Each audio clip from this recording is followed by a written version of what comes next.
Hello everyone, I'm Harshit Ranjan and I'm going to review the novel The Reluctant Fundamentalist by Mohsin Hamid. About the author. Mohsin Hamid grew up in Lahore, attended the Princeton University and Harvard Law School, and worked for several years as a management consultant in New York. He's the author of four novels: Moth Smoke, The Reluctant Fundamentalist, How to Get Filthy Rich in Rising Asia, and Exit West, and a book of essays, Discontent and Its Civilizations. His first novel, Moth Smoke, was published in 10 languages, which won a Betty Trask Award, was a finalist for the Penn Hemingway Award, and was a New York Times Notable Book of the Year. His writing has been adapted for the cinema and translated into over 35 languages. Born in Lahore, he has spent about half his life there and much of the rest in London, New York, and California. Hamid spent part of his childhood in the United States, where he stayed from the age of 3 to 9, while his father was a university professor and was enrolled in a PhD program at Stanford University. He then moved with his family back to Lahore in Pakistan. Hamid then attended Harvard Law School, graduating in 1997.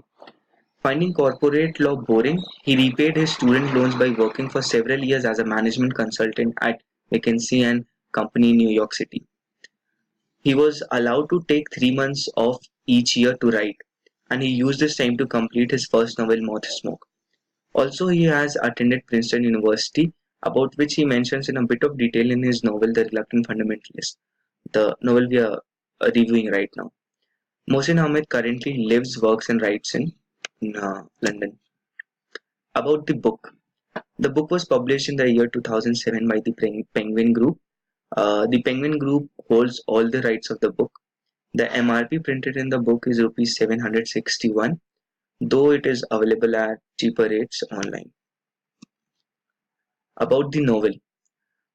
I'll first talk about the summary, then talk about the theme of the novel. Summary.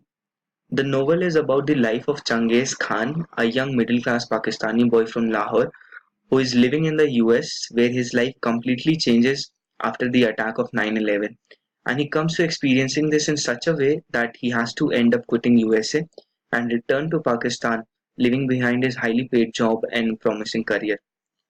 The plot of the novel is set in a tea stall of Lahore, where Changiz meets a man whom he suspects to be an American.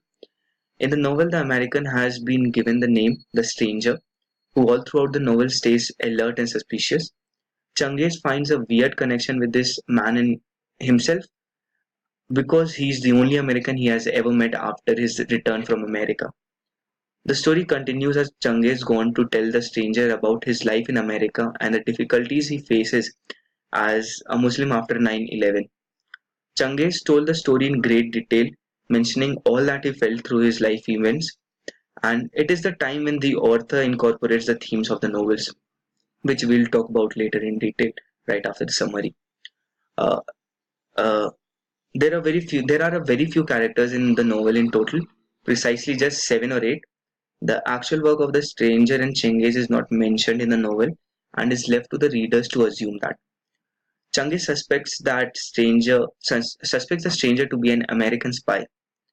There are no clear signs of what Chungi has actually become after returning from America and his real motive behind telling the stranger about his life, and that's also in great detail. The novel ends abruptly when Chungi accompanies the stranger to his hotel while they are followed by few men, including the waiter of the tea stall in which they were the whole time. Also, during the time at the tea stall, Chungiz covered up the strange behavior of the waiter towards the stranger many times. The author does not mention in the novel what happens when the stranger notices the group of men. Now we'll talk about the themes. Uh, this novel is great account in understanding the following. First, rise in patriotism amongst the Americans after 9/11 and what the Muslims in America went through because of this. After 9/11, the patriotism amongst the Americans increased and became significantly noticeable. The Muslims in America were mistreated after 9/11 attack. People around them saw them as a threat and behaved oddly. There were a number of times when Changiz felt that people treated him differently because of his appearance, the clothes he used to wear, and his color. The whole of America seemed to be suspicious of Muslim after the attack of 9/11. Before all his international flights from America, For an example, this is just an example mentioned in the book. Before all his international flights from America, Changiz used to be heavily scrutinized and was asked to strip off for this purpose every time in the airport.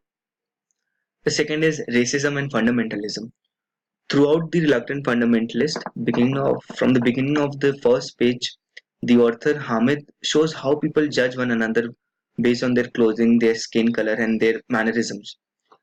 These forms of racism shape Changiz and his impressions of the United States. Although Changiz's friends at Princeton treat him respectfully, they're aware that he is an outsider in the United States. When Changiz and his friends travel to Greece together, Changiz experiences various forms of soft racism. While not rude or disrespectful to him, his friends think of him as an exotic pet. This is a word mentioned in the book. American imperialism. Through Changiz's experience, the Reluctant Fundamentalist paints a picture of the enormous financial and military power that the United States wields over the rest of the world. The novel uh, depicts how the United States power is so great that it has both the ability to showcase its tremendous military force and also encourage foreigners to adopt American customs. Meanwhile, the American characters are often ignorant or naive about their country's power and the challenges and impact such power forces a foreigner in America to face. Now I'll talk about the conclusion. So, like all other works of Mohsin Hamid, The Reluctant Fundamentalist is a notable one. Mohsin has incorporated the very important themes of the novel very skillfully and in a very simplistic manner. This shows the skill and ability of the author. Also, this novel has dealt with realities and accounts the actual ugly situations that people go through because of war. For all these reasons, I highly recommend everyone to read this novel and all the other works of Mohsin Hamid. Thank you.